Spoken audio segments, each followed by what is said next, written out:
Guys, நான் love பண்ணுற பொண்ணுக்கு வந்து பர்த்டே வரப்போகுது. அவங்களுக்கு சர்ப்ரைஸ் பண்ண போகிறேன். அவங்கள கிளம்பி வந்து 10 நாள் இருக்க சொல்லியிருக்கேன். இப்போ அவங்கள கூப்பிட்டுட்டு நான் கடைக்கு தான் போகிறேன்.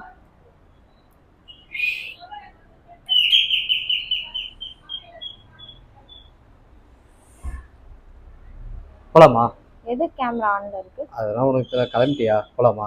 ஓகே, வா போலாம். பார்த்து போலாம். எங்கதான் போறோம் இப்போ? எனக்கு புரியல. எங்கேயோ போகிறோம். உனக்கு எதுக்கு சொல்லு. கிளம்புன்னு சொன்னேன். ஓகே. நவீன் வருவான். கூட்டலையா? நவீன் வருவான். சரி ஓகே ஓகே, போலாமா? போலாம். நல்லா மஞ்சள் கலர் ஹெல்மெட் போட்டு காமெடியாக மேடம் நடந்து வந்தாங்க. 2 பேரும் ஸ்ட்ரைட்டாக எங்கே போனோம் பார்த்தீங்கன்னா, சரவணா எலைட் டி நகர் தான் போனோம். மேடம் ஒரே சர்ப்ரைஸு. அவங்களுக்கு வந்து பார்த்தோன்னா ஒரு ஆரம் பார்த்தோம். ஸோ ஆரம் அவங்களுக்கு ரொம்பவே நல்லா இருந்தது. பட் ஆரம் வாங்கணுமா இல்லையான்றதை நான் நெக்ஸ்ட் வீடியோவில் சொல்கிறேன். ஆனால் கீழே இறங்கும்போதே வந்து பார்த்தோன்னா 2 பேருக்கும் ஒரே சண்டை. அவன் என்கிட்ட பேசவே இல்லை. சரி சாப்பிட போகலாம் சொன்னதுக்கும் வந்து பார்த்தோன்னா வேணாம்னு சொல்லிட்டேன். இருந்தாலும் நான் சுக்குபாய் போயிட்டேன். சுக்குபாயில் போய்ட்டு ஒரு பிரியாணியும் அவளுக்கு பிடிச்ச ப்ரானும் வந்து பார்த்தோன்னா ஆர்டர் பண்ணேன். என்னை வந்து பார்த்தோன்னா வந்து கொஞ்சம் கூட கண்டுக்கவே இல்லை. நானும் எவ்வளோ பேச்சு போட்டேன், மதிக்கவே இல்லை. சரி ப்ரானாச்சு சாப்பிடுன்னு சொன்னேன். எப்படி இருந்தது கேட்டேன். சாப்பிட்டு வந்து பார்த்தோன்னா ஒரு பீஸை மட்டும் தலையை மட்டும் ஒவ்வொன்றும் ஆட்டினா. சரி, ரொம்ப கோவமாக தான் இருந்தான் என் மேலே.